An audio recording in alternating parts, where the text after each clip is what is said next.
Hello guys, welcome to my channel. ఈరోజు కూడా ఒక సరికొత్త ప్రాబ్లమ్ని సాల్వ్ చేయడానికి మేము ముందుకు వచ్చేసాను. గాయ్స్, దయచేసి ఈ వీడియోని చివరి వరకు చూడండి. అప్పుడే కదా మీరు ఇలాంటి ప్రాబ్లమ్స్ని ఈజీగా ఎలా సాల్వ్ చేయాలో తెలుసుకుంటారు. 1/3 factorial plus 1/4 factorial is equal to x/5 factorial. అప్పుడు మనకి ఇలాంటి ఈక్వేషన్ ఇచ్చినప్పుడు x వాల్యూ ఎంత, ఎలా ఫైండ్ అవుట్ చేయాలి? అసలు ఫ్యాక్టోరియల్ అంటే ఏంటి అంటే the product of whole numbers less than that particular number. అంటే ఏంటి? సపోజ్ 5 ఫ్యాక్టోరియల్ ఉందనుకోండి, 5 కంటే తక్కువ వాల్యూ ఉన్న అన్ని హోల్ నెంబర్స్ యొక్క ప్రొడక్ట్ దాని వాల్యూ అవుతుంది. ఎలాగో చూడండి. ఇప్పుడు ఈ ప్రాబ్లమ్ని ఎలా సాల్వ్ చేయాలో మనం చూద్దాం. 1/3 ఫ్యాక్టోరియల్ ప్లస్ 1/4 ఫ్యాక్టోరియల్ అంటే నేను ఇప్పుడే చెప్పాను, 4 ఇంటూ 3 ఫ్యాక్టోరియల్గా మనం ఈజీగా రాసుకోవచ్చు. ఇక్కడ 3 ఫ్యాక్టోరియల్ అన్నప్పుడు కూడా మనకి 3 ఇంటూ 2 ఇంటూ 1 అలా వచ్చేస్తుంది, మనకి వాల్యూ ఏమి చేంజ్ అవ్వదు.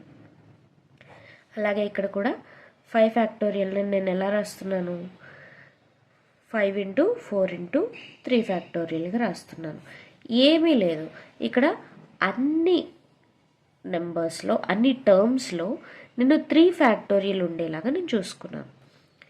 ఇప్పుడు చూడండి, ఇక్కడ 3 ఫ్యాక్టోరియల్, ఇక్కడ కూడా 3 ఫ్యాక్టోరియల్ ఉంది. దీన్ని మనం ఈజీగా బ్రాకెట్ పెట్టేసి దాన్ని కామన్ ఫ్యాక్టర్గా తీసేయచ్చు. అప్పుడు ఇక్కడ 1 మిగులుతుంది, ఇక్కడ 1/4 మిగులుతుంది. ఇక్కడ సేమ్, ఇక్కడ చూడండి, ఈజ్ ఈక్వల్ టు ఇటువైపు అటువైపు డినామినేటర్లో మనకి 3 ఫ్యాక్టోరియల్ కనిపిస్తుంది, అంటే మనం ఈజీగా క్యాన్సిల్ చేసేయచ్చు. ఇక్కడ చూడండి, 1 ప్లస్ 1/4 దీన్ని మనం క్యాలిక్యులేట్ చేస్తే అంటే ఇప్పుడు మనకి ఇక్కడ వాల్యూ ఎంత అవుతుంది, 5/4 is equal to x/5 into 4. ఇక్కడ కూడా మనకి డినామినేటర్లో 4 క్యాన్సిల్ అయిపోతుంది. ఇక్కడ 5, ఇక్కడ 5, ఇవి రెండింటిని, ఇక్కడున్న 5ని మనం ఇటు సైడ్ తీసుకొచ్చేద్దాం. అప్పుడు 5 ఇంటూ 5 25, ఇటు సైడ్ x మాత్రమే ఉంది, అంటే మనకి x వాల్యూ ఎంత వచ్చింది, 25. That's the answer. Thanks for watching guys. ఈ వీడియో కనుక మీకు నచ్చినట్లయితే లైక్ చేయండి, షేర్ చేయండి and subscribe to our channel.